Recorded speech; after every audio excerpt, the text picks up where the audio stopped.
Remember, words change culture. Like, I'm not sure that, like, that, like, really, like, happens.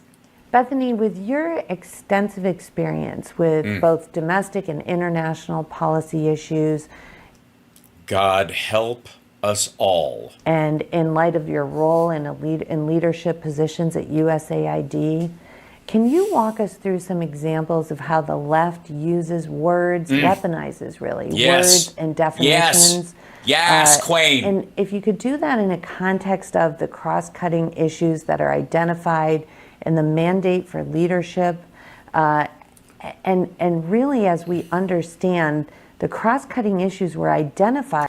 You fucking lost me. I gotta say, is this a reference to another video, the mandate for leadership? Because I gotta tell you, it sounds like a note someone found in Jim Jones's pocket. Because they are the pillars of the Biden administration. And so they've been layered into virtually every document in the federal government. If you could walk us through some of those examples, I think it would be incredibly helpful. I'd be happy. And quickly, and as frighteningly as possible. We want to scare as many people, but we don't have a lot of time. Happy to, absolutely. The 5 topic areas for today's discussion are centered on women, children, and family. All 3 things we pretend to care about. These are 3 areas where we have denied rights to human beings and will continue to do so. Environment. Which we don't believe exists. Human rights and border security.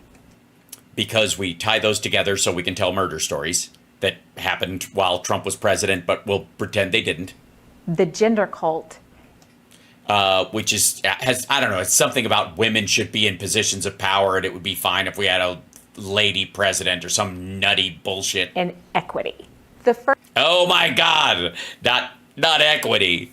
Oh, that's worse than equality, or better. It's better or worse? I think they're the same. It's not the same, but it's almost equal. I said one of the other words, equal, equality, equity, they're all bad. First topic, women, children, and family. I worked on international issues and very closely followed. Did you? Because I'm guessing you worked on one international issue, and that was whether or not the money we gave for people protecting people from AIDS, giving them contraceptives, also allowed for information about abortion for impoverished women to maybe have an abortion if they needed one, or if they need one to save their life or their ability to have another child. I'm guessing when you mean issues, you mean this one. Because women, children, and family, basically this lady thinks that women are broodmares for the state. The language presented at the United Nations, and I saw up close and personal how this indeed is true. Language. I believe her, because seldom do you read documents from across the street. Is used to control culture. I'll never forget a conversation I had with the chief of staff at USAID. We are trying to provide alternative language for the highly controversial phrase comprehensive sexuality education. Okay, real quick. No, you weren't. There is not comprehensive sexuality education. It's comprehensive sex education. It's not even sexual. Healing is something that's good for me. They don't have comprehensive sexuality. And for Jesus Christ, who was in charge of this? Dr. Ruth, rest her soul? Or CSE, which at the United Nations had come to mean not just typical sex education, but really, French stuff. But instead had been morphed into. I hear what I was saying, but instead. I got you. I hear what you're saying. So Greek Catholic, I see. Teaching and normalizing sex at very early ages. Ew. Even as young as preschool. Yeah. No. Also, can you describe what the fuck you're talking about? Because it sounds like where you were talking about you have your no zone, and so does she, and you have to ask permission to touch somebody. And when you're older, you'll ask permission, and that's what consent is. But until that point, we're a little kids, and so everybody has a no zone, right? That kind of stuff. This lady thinks that is teaching fucking fellatio to to toddlers. For girls who became pregnant, that abortion was a preferable method of birth control. No, they weren't. They never suggested this is the best way. I mean, honestly, the best contraceptive you can have is just get pregnant and get rid of it, said no one ever. Now, I would like to remind you that these two dipshits are doing a video based on left-wing code words and language. And their premise is that the left uses language and inverts its meaning, or lies openly and changes the meaning of words, or substitutes words to, in a situation where they try to change the meaning of the word, or downplay or subvert the message that they're actually really telling you. They get it in under the table, little subtle hypnotism, right? Okay. Back to the conversation with the chief of staff. Yeah, back to that. And so you were talking to him about comprehensive sexuality education, which, again, for the record, does not exist. He suggested several alternatives, but each time I told him that, unfortunately, his recommended edit was also interpreted as CSE. Frustrated, he vented, "They have literally co-opted the English language." And it was at that moment that I realized that he doesn't know what I'm talking about, and neither do I. Did anybody get what she was saying there? Did anybody get what he was upset about? Like, she was saying this is non-existent sexuality education that doesn't exist. He was suggesting other names for it, and she was saying that even that is still that. Like, it's beyond code words. This is just fucking gibberish. Progressive left is controlling the language, redefining definitions, and by doing so, are ruling the world. On a positive note, despite all the angst that we did succeed on that negotiation, DevX published an article with the headline, "No Mention of Reproductive Rights in Declarations Out of G7 Development Ministerial." You can... Ministerial. Minister. All right. She was proud that there's no mention of reproductive rights in that women don't have to become pregnant in the first place. For example, if they are sexually assaulted. And this woman is proud that there is, and it's, by the way, it's her interpretation, it's not to say that at all. But this idiot is making the case that they removed language so that women do not have the right to not be pregnant in any way. Either, if they become pregnant by force or coercion, or they are a minor child, they don't have any reproductive rights in that. Fantastic. And read more about this in the course materials section. Jesus Christ. Does it have a centerfold, you weirdo? Now, let's talk about the word abortion. The Do we have to? left got very creative years ago and started using different words to make abortion sound a little less like murder. Gee, it seems like you're trying to change what a word means to fit your definition of it in an attempt to control culture and the world. For example, sexual and reproductive health. Which can involve abortion or not. Reproductive rights. Yes, that would include contraception. That would include moratoriums on sexual assault. That would include the morning after pill, I guess, which these folks would consider that. It would also include the ability to have IVF, or as a technique that's available to you without it being made illegal. Whatever. Sexual and reproductive health services. Yeah, who needs that? Look, ladies, come on. Thank you, bitches, for letting me say this, because as a man, I will explain to everyone what the fuck you're talking about. Now, ladies, what you're supposed to do is get knocked up. You won't have to try very hard, because we're really not going to do anything to put people in jail if they, try to make you pregnant against your will. And then you find the nearest ditch and you squeeze the little fucker out. And if he's strong enough to crawl out of the ditch by himself, you chew through the umbilical cord and you get back to work. Fucking hell. Reproductive health services.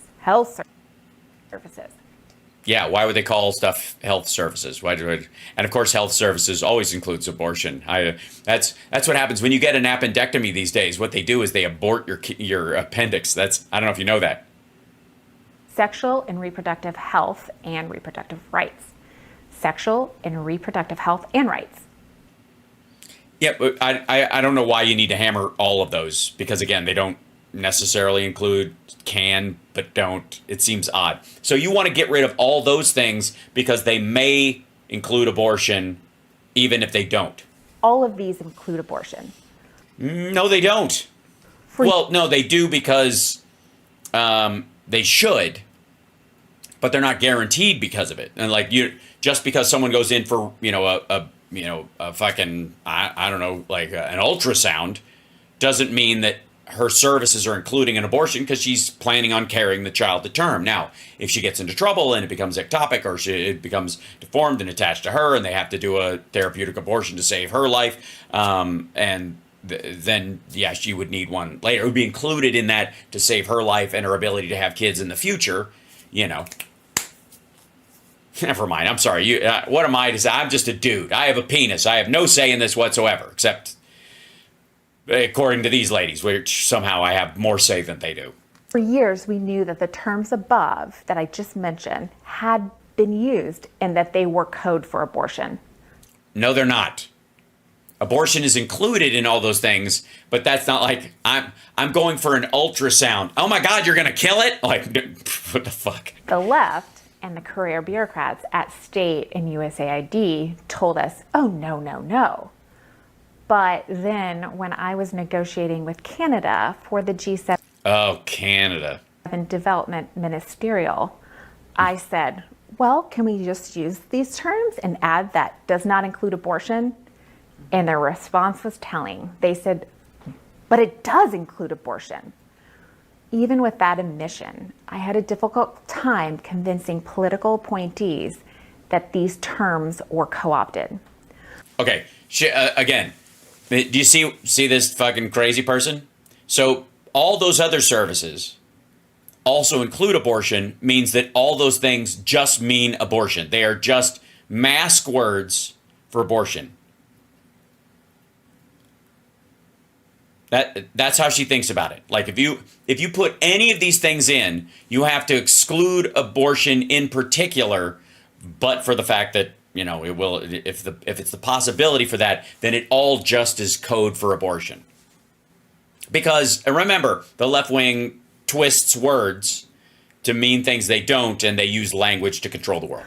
Another example hits closer to home. By the way, that wasn't an example at all. It was more of an example of right-wing code words and language, and them intentionally, twisting language to make it that any available, Planned Parenthood, for example, means abortion clinic. It doesn't.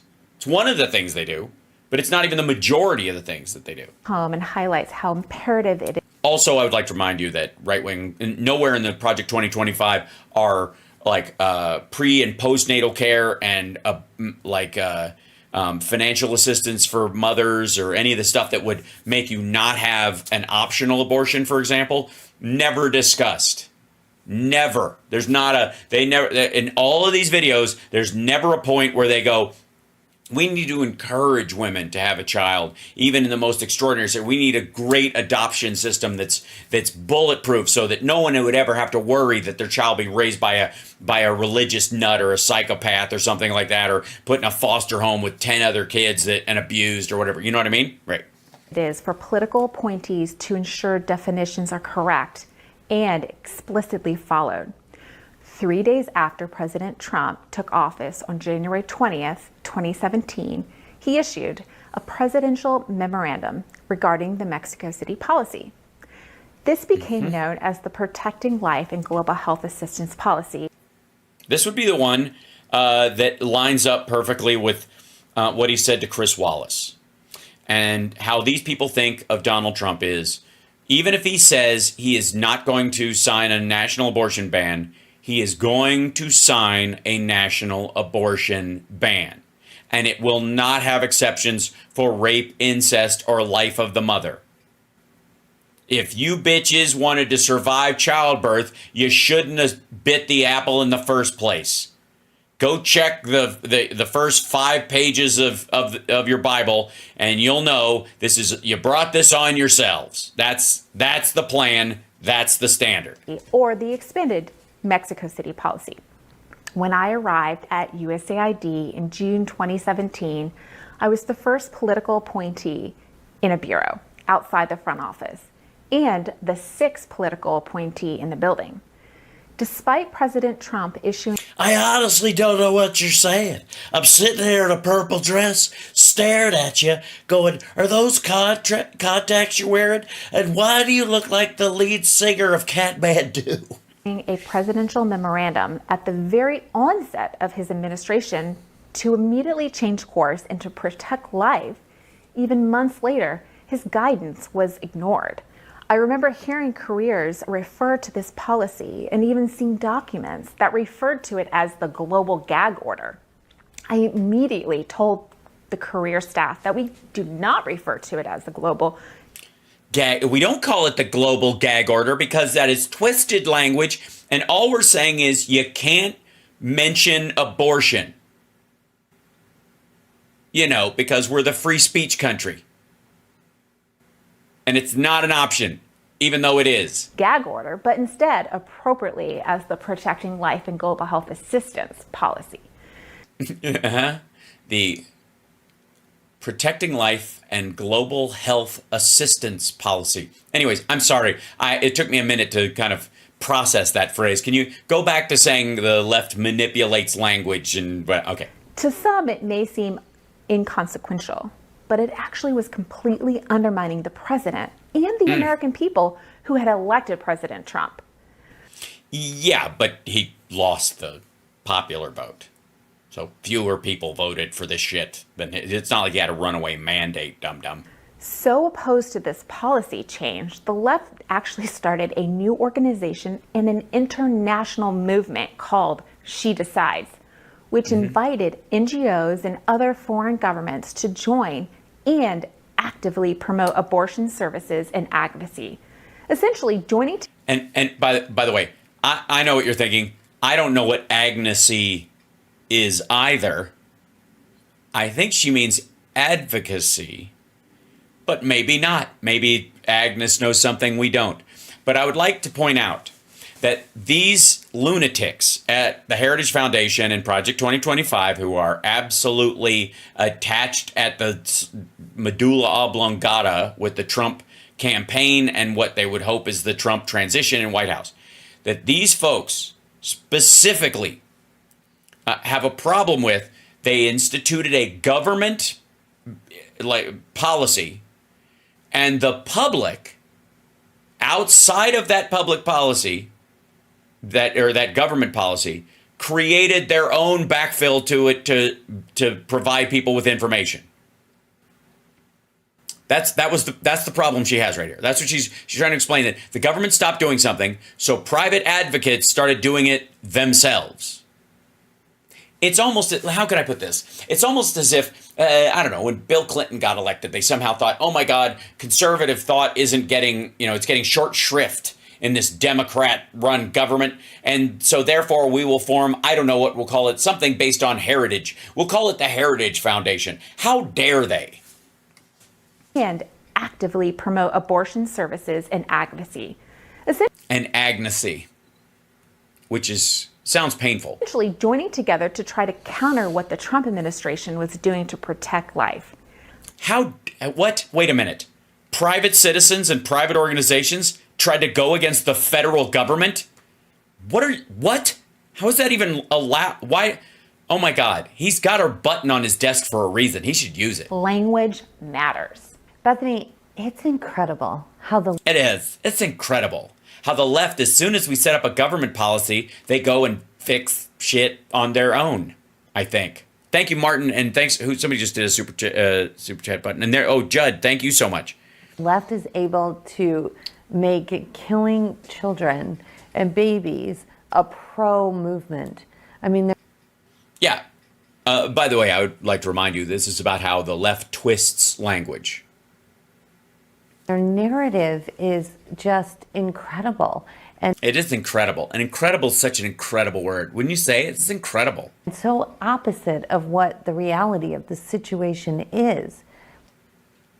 You mean like, I don't know, being a member of the American government and trying to, I guess, go against or be against private individuals and groups advocating for something they believe in without any money from the federal government on their own, just putting their own effort into it. You consider that bad? Huh.